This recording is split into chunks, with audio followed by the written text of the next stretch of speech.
আমাদের কর্ম অনুসারে যোগ্যতা অনুসারে আমরা যা পেয়েছি ভক্তি জীবনে ওইটাই যদি আমরা সঠিকভাবে আমরা ব্যবহার করি, এই জীবনটা কোনো না কোনোভাবে যদি আমরা সেবার মধ্যে নিয়োজিত করতে পারি তাহলে খুব ভালো। বলতে পারবেন সারা পৃথিবীর মানুষ দুঃখে আছে, আমরাই ভালো আছি, আমাদের মনে কোনো কষ্ট নাই, কোনো দুঃখ নাই।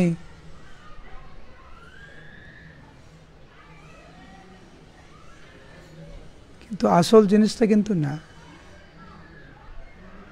পাহাড়ের থেকেও অনেক দুঃখে থাকে, শহরে থেকেও অনেক দুঃখে।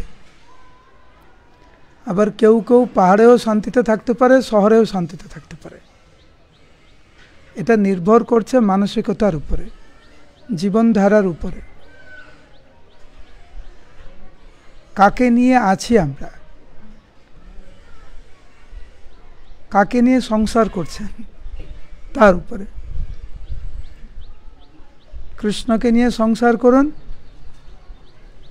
সেই জঙ্গলে থাকুন বা শহরে থাকুন, দু জায়গায় ভালো থাকবেন। আর আত্মকেন্দ্রিক জীবন নিয়ে যদি আমরা সংসার করি, কৃষ্ণকে ভুলে সে আমরা গভীর জঙ্গলে থাকলেও আমরা অনেক অশান্তির মধ্যে থাকব। এইটি হচ্ছে বাস্তবতা। যারা পাহাড়ে থাকে তারা ভাবে এই পাহাড় জঙ্গল দেখে দেখে ক্লান্ত হয়ে গেছে, শহরে যদি যাই তাহলে একটু শান্তি।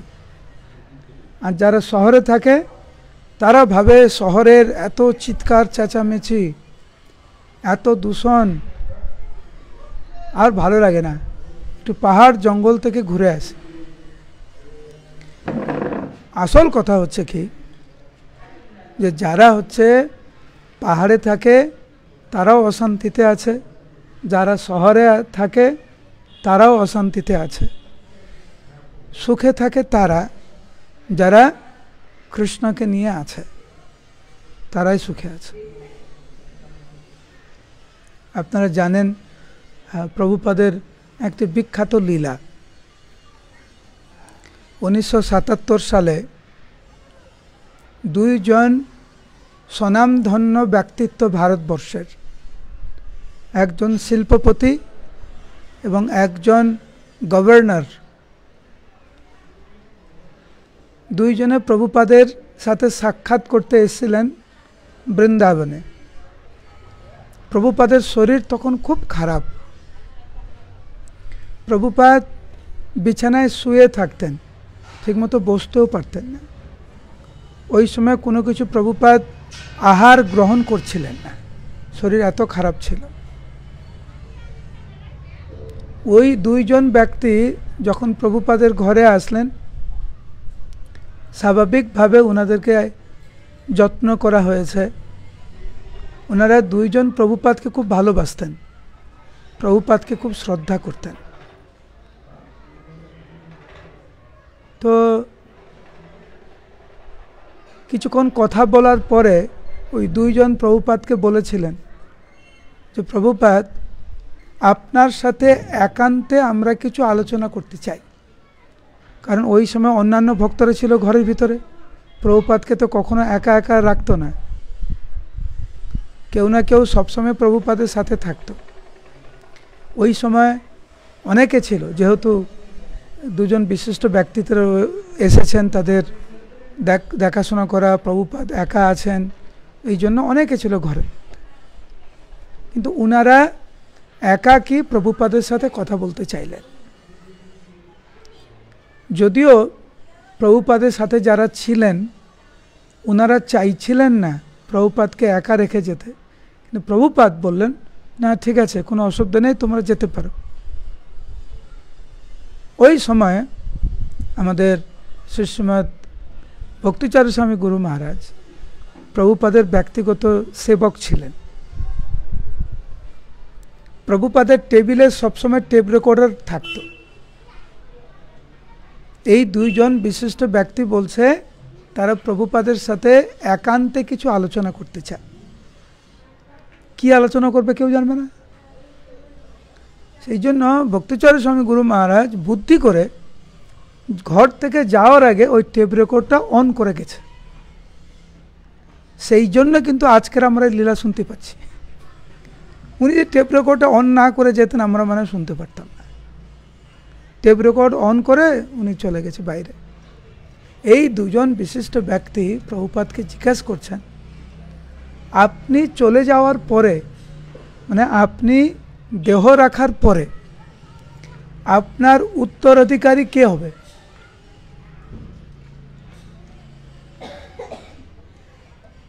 ওনারা ভাবছেন প্রভুপাদ যদি ওনার শিষ্যদের সামনে বলে, কার নাম বলবে, কি বলবে, হয়তো প্রভুপাদ একটু দ্বিধাগ্রস্ত হবে। সেজন্য একাকী জিজ্ঞাসা করছে যে প্রভুপাদ আপনি চলে যাওয়ার পরে আপনার উত্তরাধিকারী কে হবে? অন্যান্য জায়গায় গুরুদেব এক দুজনকে দায়িত্ব দিয়ে যায়, ওনারা চলে যাওয়ার পরে এক দুজন গুরু হয়, আচার্য হয়, এইভাবে চলে। প্রভুপাদ বললেন, যে আমার কথা মতো চলবে, যে আমার নির্দেশ পালন করবে, যারা যারা আমার নির্দেশ পালন করবে তারাই আমার উত্তরাধিকারী। প্রভুপাদ এক দুইজনকে দায়িত্ব দিয়ে যায়নি, সমগ্র ইস্কন ভক্ত সমাজের কাছে সেই দায়িত্ব দিয়ে গেছেন। তাদের মধ্যে আপনারাও জীবন সার্থক করা এবং অপরকে সাহায্য করা, জীবন সার্থক করার জন্য এই দায়িত্ব কেবল এক দুজনের নন, এই দায়িত্ব সবার। সবাইকে ভালো হতে হবে, সবাইকে ভালো ভক্ত হতে হবে এবং সবাইকে ভালো ভক্ত হওয়ার জন্য সহযোগিতা করতে হবে। যারা এটা করবে তারাই ছিল প্রভুপাদের উত্তরাধিকারী। সেই জন্য দেখবেন ইস্কনে আমাদের সন্ন্যাসীরা যেরকম গুরু, ব্রহ্মচারীরাও গুরু, গৃহস্থরাও গুরু। ইস্কনে ব্রহ্মচারীরা যেরকম দীক্ষা দিচ্ছে, এখন গৃহস্থ ভক্তরা দীক্ষা দিচ্ছে, সন্ন্যাসীরাও দীক্ষা দিচ্ছে। এইটি প্রভুপাদের মানসিকতা ছিল। যিনি প্রভুপাদের নির্দেশ পালন করবেন তিনি উত্তরাধিকারী। সে জঙ্গলে থাকুক, পাহাড়ে থাকুক, নদীর তীরে থাকুক বা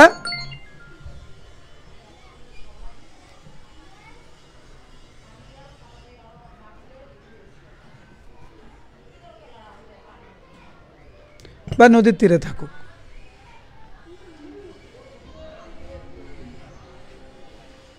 আপনারা জানেন যে গোবর্ধন, গিরিরাজ গোবর্ধন, ওই মুনির নাম কি যে গোবর্ধনকে ক্যারি করে নিয়ে এসেছিল? ভুলে গেছি আমি। ইনি একজন খুব শক্তিশালী ঋষি। উনি যখন শালমালি দ্বীপে যান, শালমালি দ্বীপ, ওইখানে গিরিরাজ গোবর্ধনকে দর্শন করেন। তো উনি গোবর্ধনের পিতাকে বলছেন, আমি থাকি বারাণসীতে, কিন্তু বারাণসীতে কোনো পাহাড় নেই এবং এই পাহাড় সাধন ভজনের জন্য খুব ভালো। তো আমি চাইছি গোবর্ধনকে নিয়ে যেতে, বারাণসীতে রাখবো, সাধন ভজন করব, ওকে আমরা যত্ন করব। তো বাবা কান্না করে, না কি করে ছাড়বো, ভয়ও পায়, যদি না অনুমতি দেয়, যদি অভিশাপ দিয়ে দেয়। সেই জন্য বললো ঠিক আছে তুমি যেতে পারো। গোবর্ধন বললেন আমি যাব, কিন্তু যেখানে আমাকে নামিয়ে দেবেন সেখান থেকে আমি আর উঠব না। আমি শুধু ওই জায়গা থেকেই বলছি, ওই ঋষি পাহাড়কে নিয়ে যেতে চাইছিলেন সাধন ভজনের জন্য খুব ভালো। আর আপনারা তো একদম পাহাড়ের সঙ্গেই থাকছেন, সাধন ভজন কেমন হচ্ছে? সাধন ভজন কেমন হচ্ছে? ভালো? হ্যাঁ, সুদর্শন প্রভু কি বলছেন?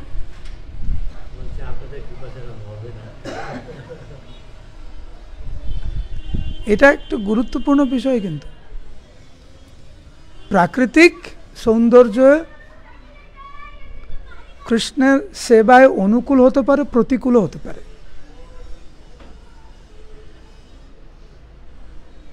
কেমন দেখছি আমরা তার উপর নির্ভর করে। যাই হোক, আমি এটাই বলবো, যেহেতু আপনারা আছেন এরকম পরিবেশে, পাশে এই নদী, এই নদীর নাম কি? তোরসা। তোরসা নদীর পাশে আছেন। যদিও এই জায়গাটাতে অনেক শব্দ দেখছি, এটা মানে এই জায়গার ছাদে গেলে মনে হয় প্রাকৃতিক জায়গায় আছি, এই জায়গায় বসে মনে হচ্ছে শহরের মধ্যে আছি মনে হচ্ছে। গন্ধ, শব্দ, চিৎকার চেঁচামেচি, কিন্তু ভক্তরা যেখানেই থাকে সেই জায়গাটাতে নিজের মতো করে নেয় আর কি, যতটুকু সম্ভব।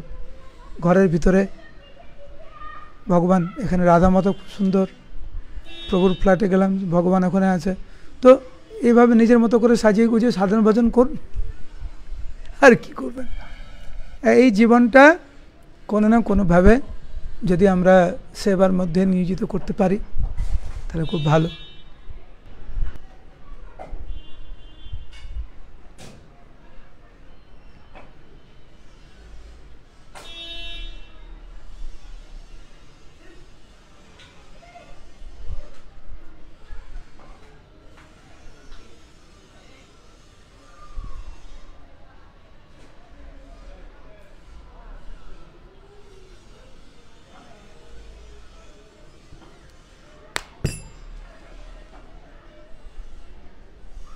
আমরা গত পরশু একটা বিষয় নিয়ে আলোচনা করছিলাম,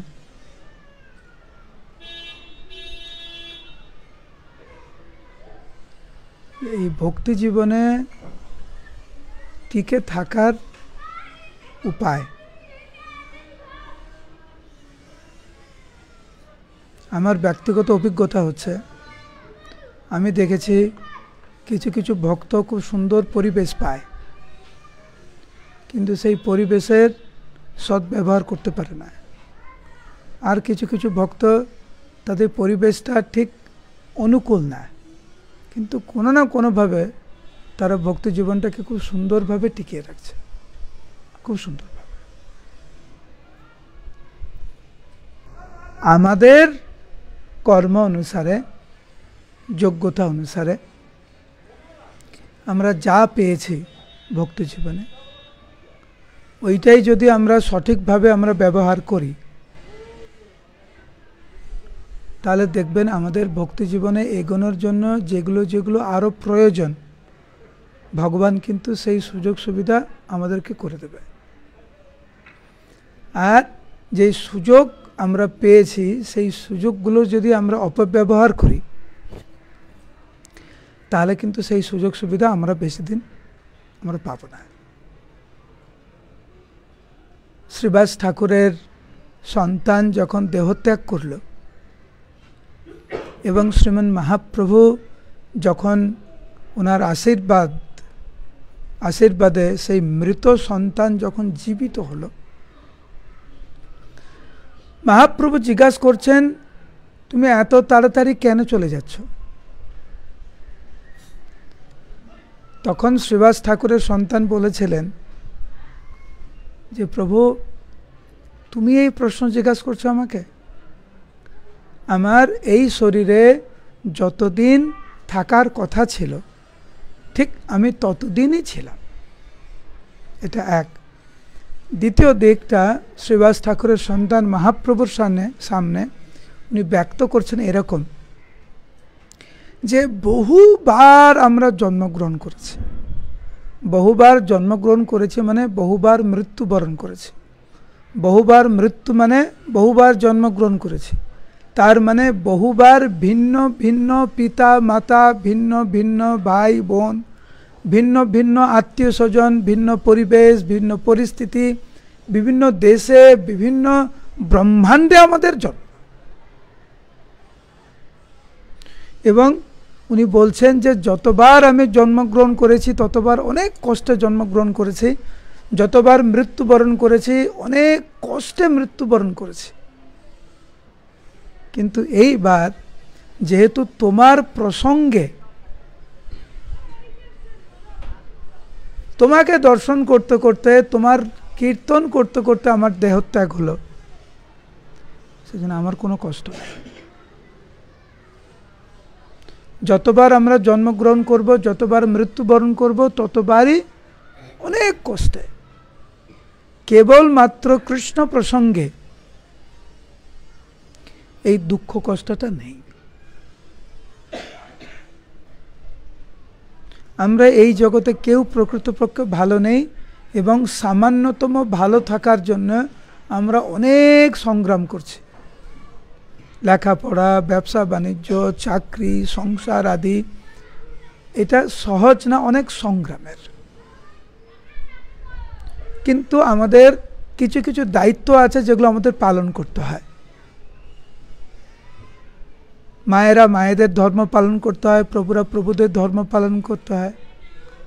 সেই সাথে সাথে আমাদের যে পরম ধর্ম, যা হচ্ছে নামের প্রতি আশ্রয়, আমাদের নামের প্রতি আসক্তি, এই নামের প্রতি আসক্তি যদি একটু থাকে, তাহলে আমাদের মানব জীবন সফল হতে পারে। তা না হলে এত সুন্দর সুযোগ সুবিধা পেয়েও আমরা কিন্তু আবার নরকে আমরা যেতে পারি। গতকাল আমরা আলোচনা করেছিলাম যে সংসার আরতি করে মরিবার তরে। সংসারকে যদি আমরা আপন করি, সংসারকে যদি আমরা পুজো করি, এই সংসারকে যদি আমরা সর্বস্ব বলে মনে করি, আমাদের কপালে অনেক দুঃখ আছে। কিন্তু কৃষ্ণের আরতি করে ভবতরি পারে। যদি আমরা কৃষ্ণকে আরতি করি, কৃষ্ণকে আরাধনা করি, কৃষ্ণকে আমরা আপন করি, তাহলে ভব সমুদ্র থেকে আমরা পার হতে পারব। আর এর সাথে সাথে এই জড়জগতে তথাকথিত প্রলোভনে যেন আমরা পা না দিই।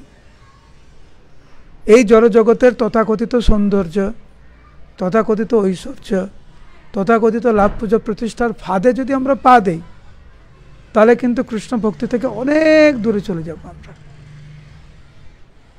কিভাবে ভগবান যা আমাদের দিয়েছেন, বা অতি সহজে যেগুলো আমরা পাই, সুযোগ সুবিধা, অর্থনৈতিক উন্নতি বা শিক্ষাগত যোগ্যতা, আমরা যা পাই, ওইগুলো যদি আমরা ভগবানের সেবায় আমরা নিয়োজিত করতে পারি, তাহলে কিন্তু ভবতরি পারে।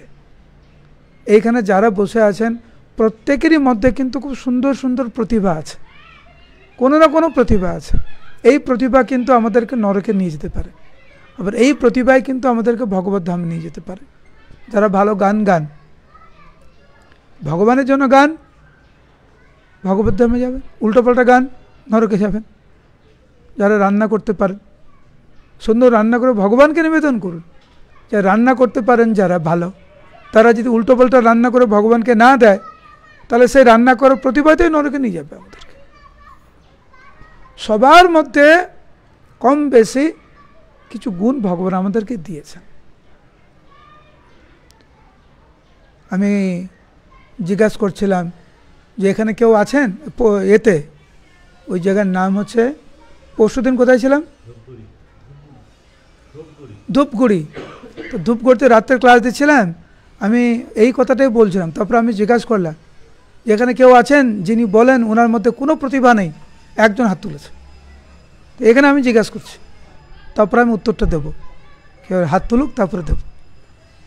এখানে কেউ আছেন যিনি মনে করেন ওনার মধ্যে কোনো প্রতিভা নেই? হাত তুলুন। আমার মধ্যে কোনো ভালো গুণ নেই, কেউ হাত তুলছেন না। তোমার মধ্যে ভালো গুণ, তোমার মধ্যে তুমি ভাবো তোমার মধ্যে কোনো ভালো গুণ নেই? ভালো গুণ আছে? কি আছে? একটা ভালো গুণ বলো যেটা তোমার মধ্যে আছে, বলো বলো বলো, কোনো অসুবিধা নেই, বলো।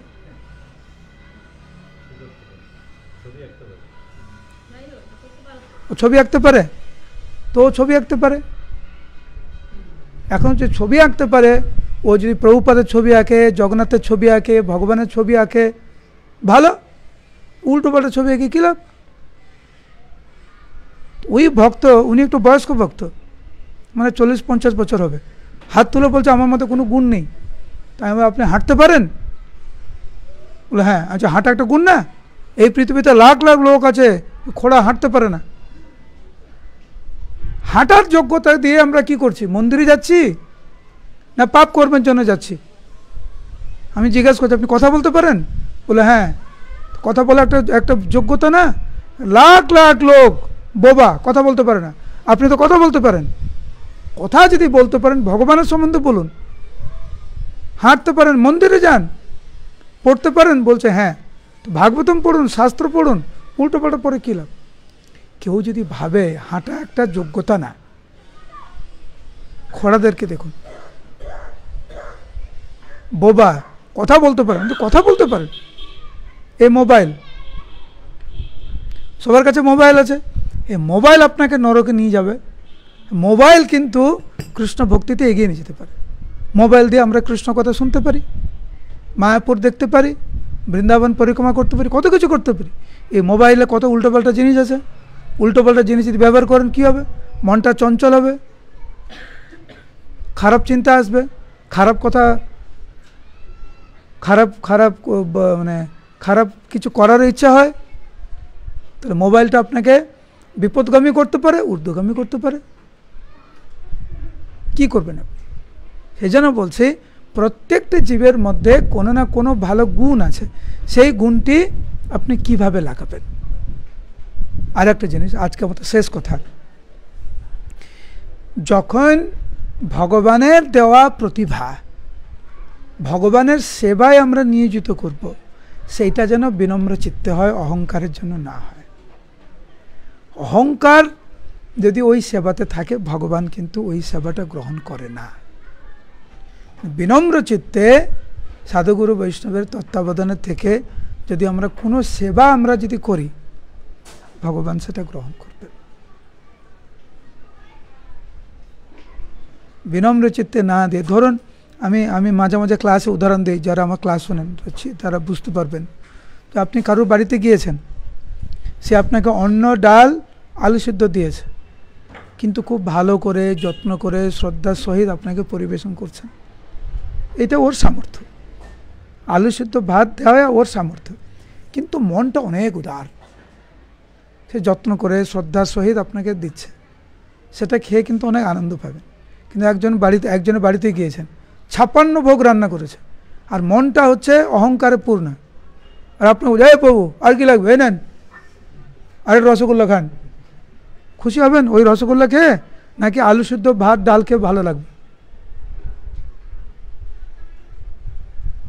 কি দিচ্ছে, ওটার থেকে কিভাবে দিচ্ছে, কোন মানসিকতায় দিচ্ছে, ওটা আরও বেশি গুরুত্বপূর্ণ।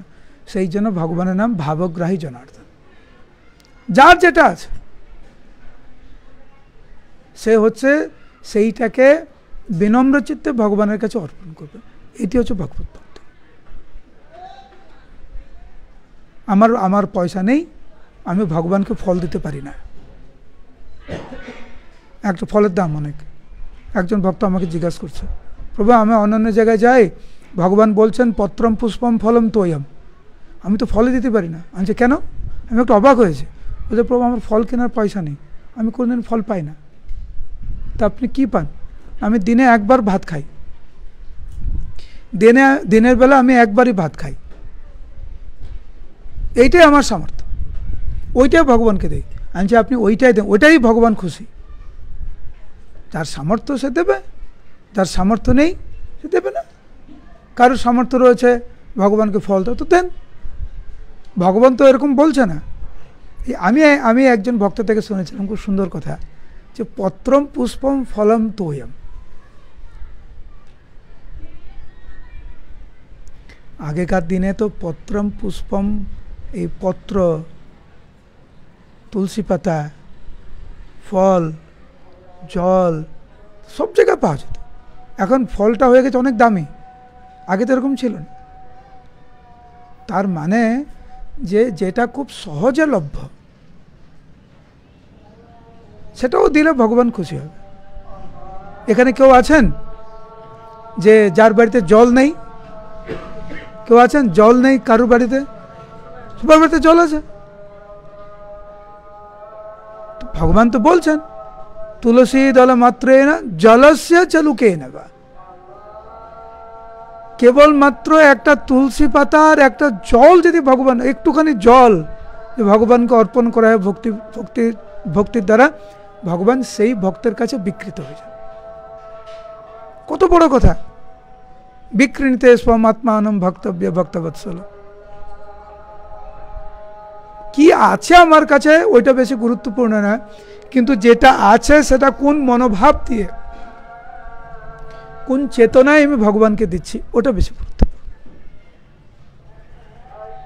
তো আপনারা যে এই এলাকাতে থাকছেন,